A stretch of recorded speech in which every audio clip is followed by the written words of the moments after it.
You're listening to Back in the Day, Nostalgic 90s. Stitch and Dean with you for the next 20 minutes. It's the favorite part of your day, maybe even favorite part of your fortnight, because that's how often we come out. Dean is to my right, under his duvet as we speak. Are you sweating under there yet, mate? Yes, I am. I have a confession. Oh, I have done something very un-90s. oh, I come to you with my cap in hand for forgiveness. I oh, spoke to AI. I oh spoke no. to AI and asked AI all about back in the day, nostalgic 90s. Would you like to know what it said? What does AI think of Stitch and Dean? Yeah, okay, give it Yeah, a yeah. blow. Well, yeah. I'll keep it very brief because we got a lot to get through. AI said, back in the day, nostalgic 90s is a high energy relatable show where your hosts, Stitch and Dean, reminisce about everything 90s, from radio DJs to car stereos. Perfect, and this is what I like, perfect if you want to feel like you're just hanging out with the mates, talking about the good old days. What do you think of that then? Well, that's spot on, isn't it? Just what the doctor Yeah, ordered. We are one of the mates living in your iPhone or Spotify app. that's right. We are not giving you a dry lecture being read out from in front of a class. This is just a hangout. Yeah.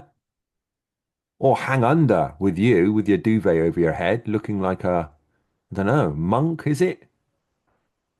I'm thinking Obi-Wan Kenobi. Obi-Wan Kenobi. Yes. Yes. More Either way dynamic. is More. incredibly hot. Okay, I'm glad we've got no cameras here, boys and girls. But just to say that we are Stitch and Dean. But back in the day, we used to have three of us. Back in our roots, we were Wiltshire, Somerset boys. Lived quite close to proximity, and doing a radio station was one of our linking points. Other than being window cleaners, we were podding it back in the 90s, weren't we, Dean? We were indeed, yes. I'm Somerset born and bred, and you're a blow-in from London. Although you blew in at quite a young age, Yeah, and yes, and we had a third member, Mark, Marky G, we call yeah, him. yeah. We But are in that talks. was We are in yeah. talks. We still want him back in the fold, even if it's in a background role. We are still in discussions. But that's where it Yes. all kicked off, mate.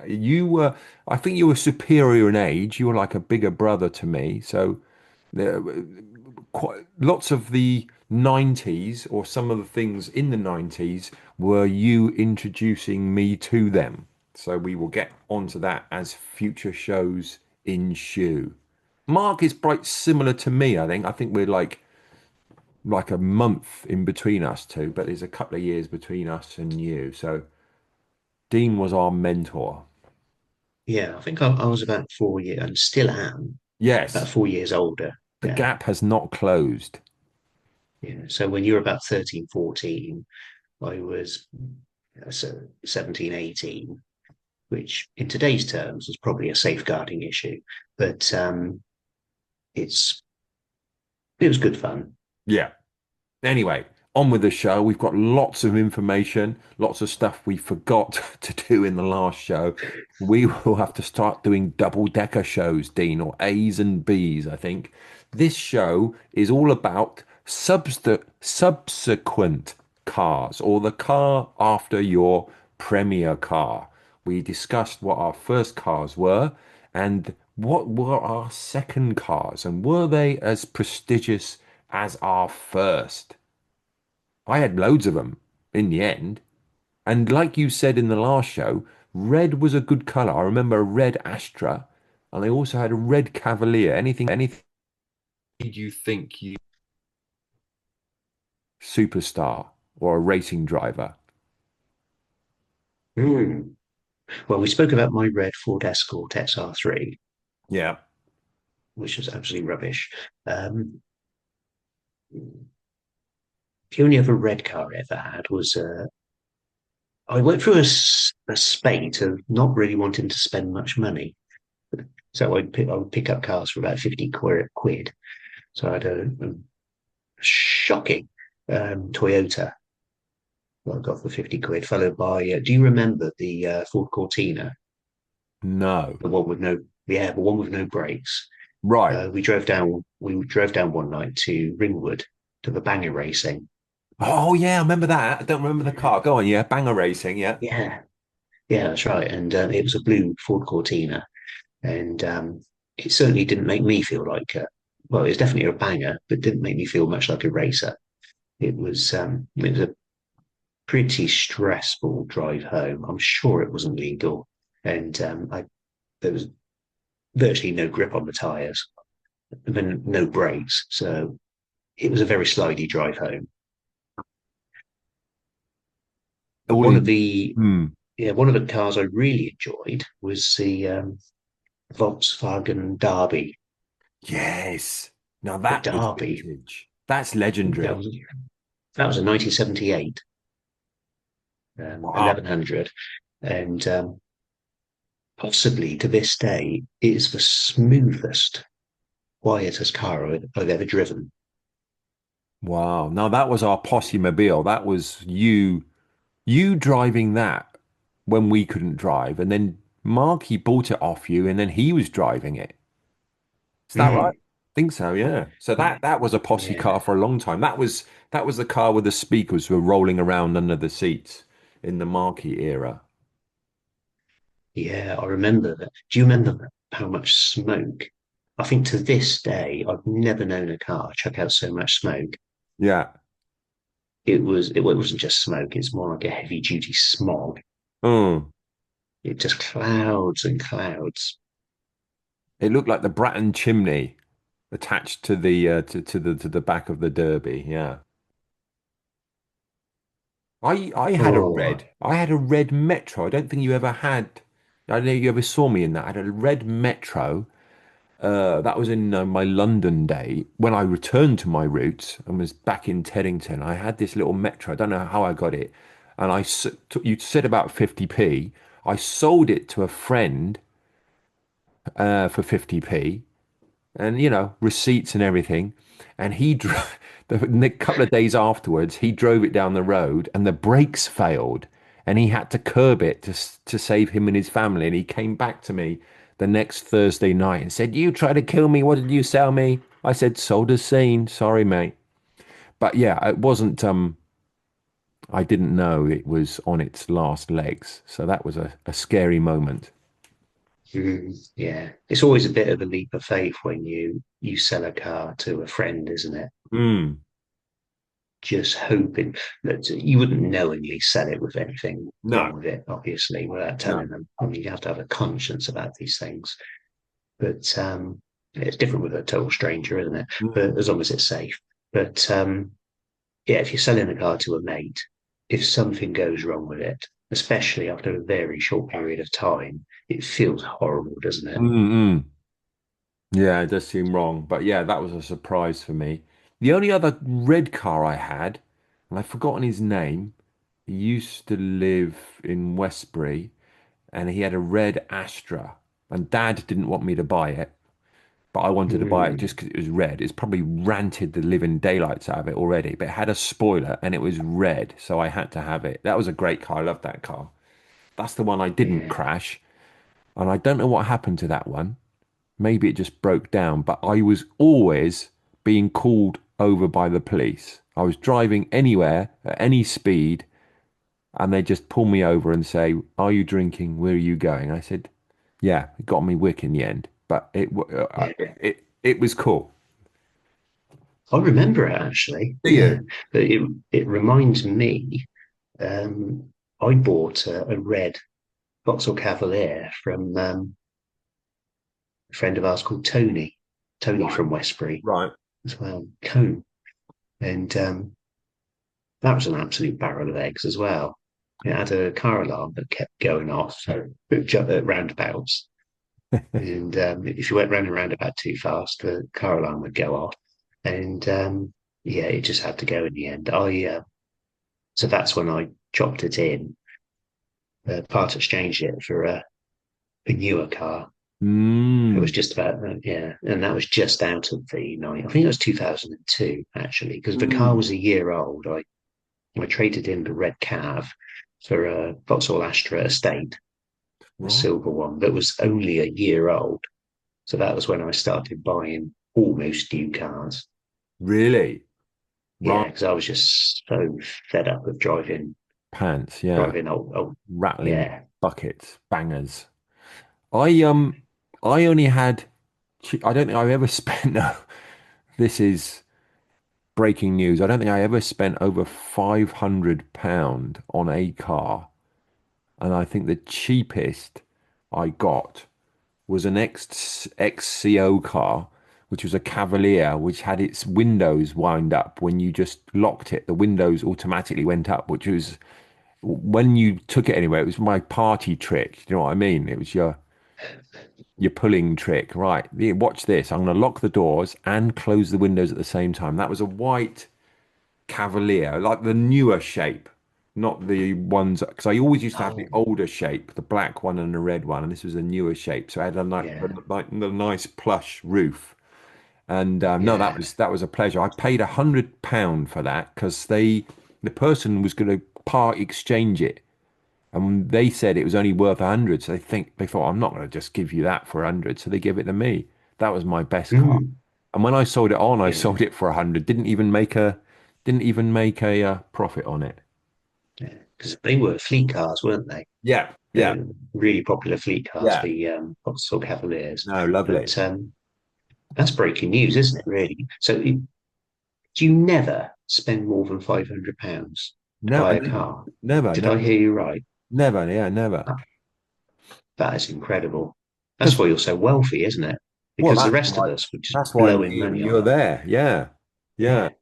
Yeah, yeah. So That's why you're. that surprised me in show five when young Dawn said her first car was 1,200. I could have bought two and a half Mm, cars with that. that shocked me as well. I nearly fell off the chair Yeah, actually first car. when I heard that. Yeah, Yeah, yeah, what a contribution that was. wasn't it? Anyway, talking about We want more of contributions, that. have you got any? I've got to contribute. If we're talking emails, Stitch, Yes. Well, I've got an e. we have frequently on this show. Sack WhatsApp, please email. Hmm. And someone has finally listened. So, right, this is from Gary H in Somerset, who's a regular listener of ours, and he reads. Oh, hang on, this is going to take a while. I'm gonna I'll go and get my coffee now. Yeah, he's quite creative. Um, Hi there, Dean and Stitch. Just thought I would reminisce about my first car and a few memories that I had with it. So to start with, I need to take you back to 1988, the year I passed my test, and the fond memories of driving around the lanes of my hometown of Bruton. Sometimes faster than I should have been. So not long after I had passed my test, my next door neighbour revealed to me a very rusty piece of motoring history in his garage that had been sitting there for a number of years after his own son had refused to drive it anymore. For many years, I had only seen the top of the roof of it through his garage window at the bottom of our garden. So anyway, after handing over the princely sum of £100, we managed to roll it out of the garage, revealing the fantastic two-tone hand-painted 70s era Hillman Avenger Deluxe 1.5 litre. It was then the grim reality hit me that this deluxe model was anything but deluxe. After eventually getting inside my rusty steed, I found holes in the footwells that would have made Fred Flintstone proud. So eventually, after spending a small fortune welding most of it back together, my 1.5 Avenger engine popped and banged into life. So time went on, And after putting some spotlights on the front and a Moss car alarm on it, not that anybody would want to nick it, I would go out in the evenings around the lanes of the local villages and towns. On one particular night, getting a bit bored, I thought that I would see just what this 1970s beast could do. Finding a suitable country lane in the middle of nowhere, I decided to do a bit of a time trial. Now, this particular lane in question had a very steep hill with a sharp bend and a humpback bridge near to the end of it. Everything started very well. I was thrilled to bits as I took off with a feeble bit of a wheel spin. As I came to the bottom of the hill, I crunched the super smooth Hillman gearbox into third gear and floored it, my feeble headlights illuminating the road just a few meters in front of me. Eventually, the dimly lit speedometer dial reached 42 miles per hour, and I was ecstatic. But that soon turned to a look of sheer terror as my trusty Hillman launched itself into the darkness of the night and over the humpback bridge. Time seemed to go into slow motion as all four of my wheels parted company with the tarmac. But that was not the worst of it. After travelling through the air for what seemed like for what seemed like half a mile.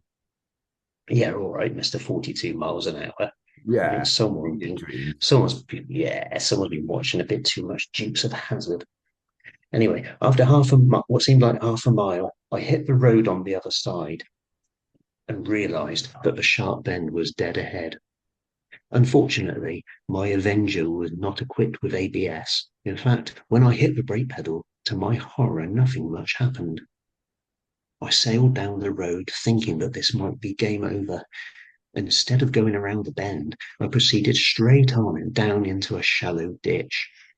But my trusty steed refused to be stopped. It was on my way up the other side, but things got worse. A stone wall appeared out of the darkness. I braced for impact and clenched my butt cheek. Hey, can we say this I, on air? I don't know. I braced my for impact and clenched my butt cheeks. This was it, I thought. There was an almighty crunch of twisting metal and smashing spotlights, and then total darkness. I'm dead, I thought. No, I'm not, you idiot. I've just smashed my lights out. As you can imagine, it's very dark in the countryside in the middle of nowhere, especially with no headlights. So there I sat in complete darkness, in silence, wondering, how am I going to get home? This engine is never going to start again, and I'm going to have to walk and explain to Dad what happened. Well, at least I'll have plenty of time to think of something to say. But to my utter astonishment, I turned the key in the ignition and the beaten up old girl spluttered into life. I couldn't believe it. I just sat there, laughing in the dark. So after a lot of wheel spinning and crunching broken hedgerow, I amazingly managed to get her out and back onto the lane again. It was at this moment that I realized that something apart from the headlights were broken. I had no gears. Great, I thought. Now what do I do? Well, I have a working engine. I will use the manual choke to increase the revs to go up the hills. To my amazement, it worked, although I did stall it every now and then. So eventually, I managed to get the old girl back home safely, avoiding the main roads and local policemen. And to this day, I never told my parents about it. So it's sad in a way that my old Hillman Avenger has long since rusted in peace. But it will forever have a special place in my memory as my first ever car. Goodbye, DLO289J. Miss you, Gary. And he's put a little emoji, crying emoji, a little Oh, single teardrop at the end. That's isn't quite emotional, isn't it, Stitch? isn't it? Well, I Yeah, hope your listeners haven't turned off in their droves. It was a bit of a ramble, but we are. that's all we got time for. That's all we've got time for. We will see you in 2 weeks' time. Bye for now. Fantastic stuff. Thank you, listeners. We are always welcoming tributes from the outside world, and we just need to break this show to thank you to our contributors. Jin on the voiceover, Hui Hui doing the music, and Ben doing the editing. Probably you need to do a lot of work on this show. Um, do you know what? We've had some other ideas as well. My friend Andrew, who I think we've spoken of already, sent me in his idea. What about TV adverts? That would be a show and a half, wouldn't it? That would be an absolute belter. Got Except to do for, that. you, the only one who could do it because I never had a TV. Because you're the rich boy in the Mm. two of us. And Tebow, he said we are now podcasting Apple giants heading towards being like what was his name? Steve Jobs. The next Steve Jobs. That's how he says who we are. Steve Jobs. Is that right? Is that right? Steve Jobs. I think he invented Apple. Yeah, yeah, yeah. So we're going to overtake him apparently. Right. Okay. New cars. We have another person who wants to tell us about his car, and hopefully not as long as that one was. And this is fresh off the block. This is backed by Ben, and this is our editor. What does he say? And is it his car or is it someone else's car? I was born in 1990, so I can just remember the 90s. But I remember a friend had a Renault 5 GT Turbo, and I absolutely fell in love with that car. And I only went out in it a few times, but honestly, I think down to this day, it's the best car I've ever been in. So yeah, when it comes to the 90s, that would be my car of choice, a Renault 5 GT Turbo. Well, I hope you could hear that. Sorry, it's a bit low on the old power, but seeing he is our editor, I'm sure he will notch it up a tad or two. Yeah. Notch yourself up, Ben. But what contribution? Yes. We What want did he more of say? that. Peugeot, was it 205 or Renault? No, no, Renault 5 GT Renault, Turbo, yes. which was an absolute rocket ship. Wasn't it? I gather it was. I think it was sort of akin. It was a rival to the Peugeot 205 Yeah, yeah, yeah. GTI. Yeah. Um, I never went in a Renault 5 GT Turbo. No, but you So wish you that's did. an They were a experience bit I like would have go-karts. liked. Bit like go-karts, weren't they? Mm, yes. Yeah. They had a pretty beefy engine, but weighed next to nothing, Yeah. if I remember rightly. No, the small hatchbacks, we could do a whole show on them, couldn't we? The Golfs, the Renaults, the Peugeots, they're all sought Yeah. after, readily nicked, but Very much so. yeah, but sought after by the younger generation and easy to soup up, yes? Yeah, I think you could play with them a bit. Yeah, Mm, mm. yeah, and sort of pimp them up. I think more often than not, that people didn't mess around with them as much as they did, like the Citroen Saxo. Oh, Yeah, but people used to do ridiculous stuff to them. I think people used to quite like keeping them either stock or do fairly modest upgrades with the 205s do you and remember? the Renault 5s. Mm. We will have to do an extra show on cars. I'm sure we have lots more information. We are opening up our Instagram pages for pictures and more car stories. If you can fulfill that need, we will continue with show 6B. Talking about that, can you remember the process of buying second-hand cars? Because we never used to buy them first-hand. I used to, I don't know how they buy cars now, probably just all on an app or something, but we had was it a weekly yellow newspaper of pure adverts? I've forgotten the name of it. So you have to leaf through that, buy early, leaf through that, and then phone up people with cars and then go to their house, maybe walk. So imagine that. Newspapers, do they still exist? The phone line? and then walking. I remember walking up to Whitehall Way or something to go and look at a black Cavalier, and the guy was already revving it up because it was probably nearly broken, and he was revving it up, waiting for me to arrive. The process of buying second-hand cars. You got any recollections for that? Yeah, you'd normally go down. I think I would normally go down to the paper shop. We had a Yeah, paper shop in yeah. town close to me, and we buy an exchange and mart. That's right. That Exchange was, cards. Yes. yeah, Yeah. yeah, and I think Auto Trader were out. Auto Trader's another big one. Right. That's still about, but that's generally online now. But Exchange and Mart, a lot of shops back in the day would have adverts in the shop windows. So you could Yeah. go into the shop and you could put a little bit of paper in the window. Superb. Buying Yeah, so they second-hand did. things. You could look for yes, and Um, the local newspapers they always had a bit of a section for second-hand cars. That's why we need the youth of today. How do you buy cars today? Me and Dean's era, it was newspapers, phone calls, walking round to their house to have a butcher's.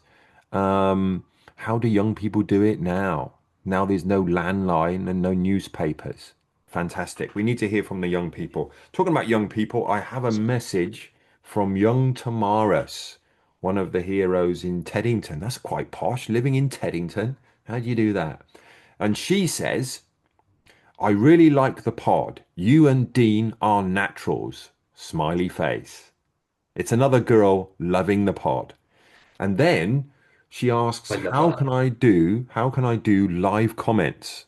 I have told you how to do live comments. Be looking forward to your live comment on 6B or 7.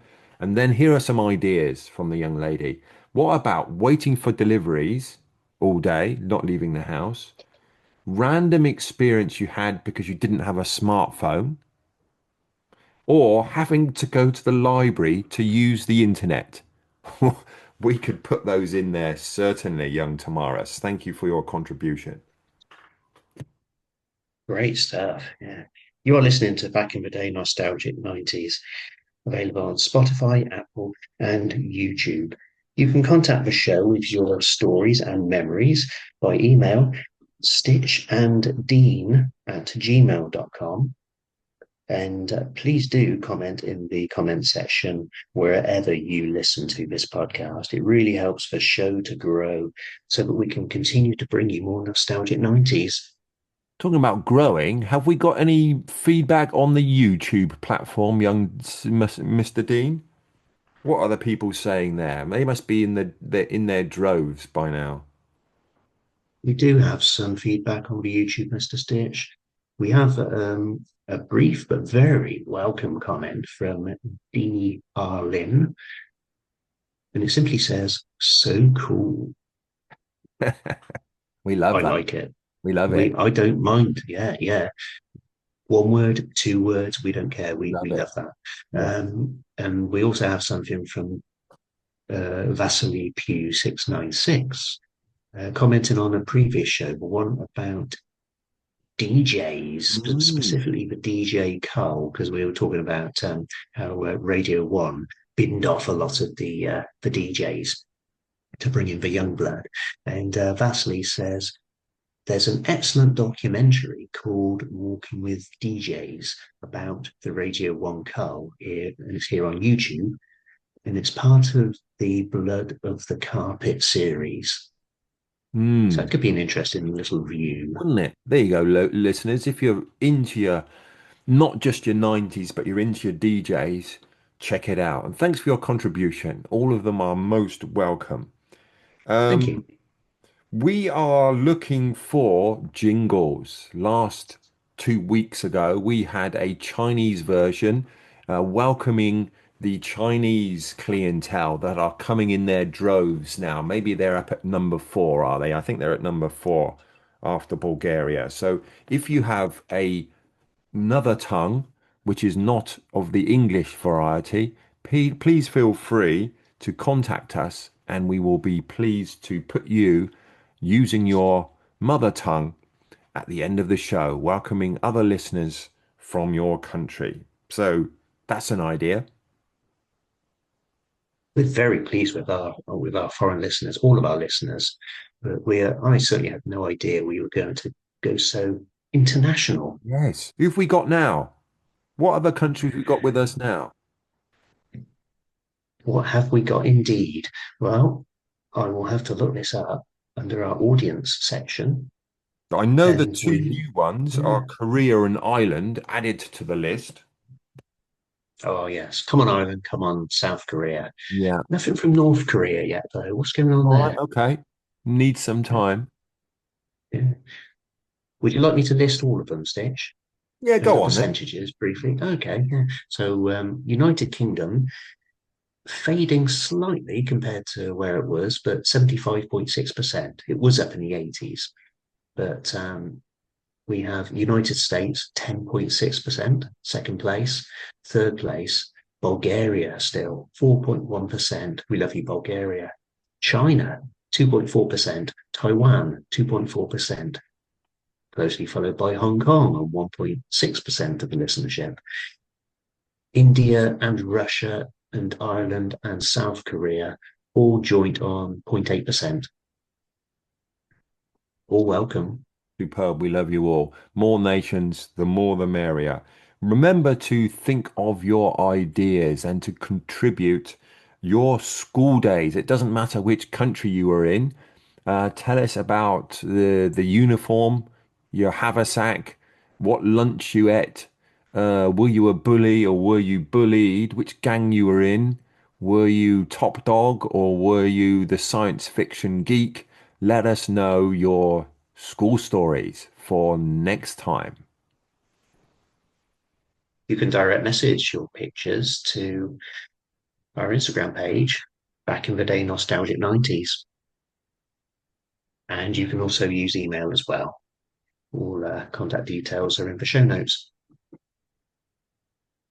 I'll tell you what, we've had so much contribution. Lots of the stuff we have prepared has not been broadcast, and I'm sure the listeners would love to hear more about our rubbish cars, our crashes, our skirmishes, and one other cars we always wanted, but we could never afford. We could just admire them from a distance. I'm sure if you contribute more, we have more to say on the subject. So it's over to you, listeners. If you contribute more, we will give a bonus show, 6B, also on subsequent cars. If not, it will go straight into number 7, and we will be doing back in the day school days. We certainly will. So, is that all we've got time for today, Stitch? I think it's time for me sausage bap and a drink. What drink goes with that? Sausage bap. It might have to be a sugary cup of tea. Yeah, a cup of tea. Not all grey, maybe just an English breakfast tea, yeah? Yeah, never Earl Grey or Lady Grey. Too flowery for me. Yeah. Builder's tea. That's what we want. Yes. That's what. Thick Yes, and that's right. crunchy. So that's what you're going to do, Stitch. What are you I'm going to going to do? go and grab. I'm going to go and grab a Capri Sun and a packet of Walker's crisps and question my life choices like it's 1997. Stay tuned. We love you all. Keep listening, subscribe, and see you in 2 weeks, ladies and gentlemen.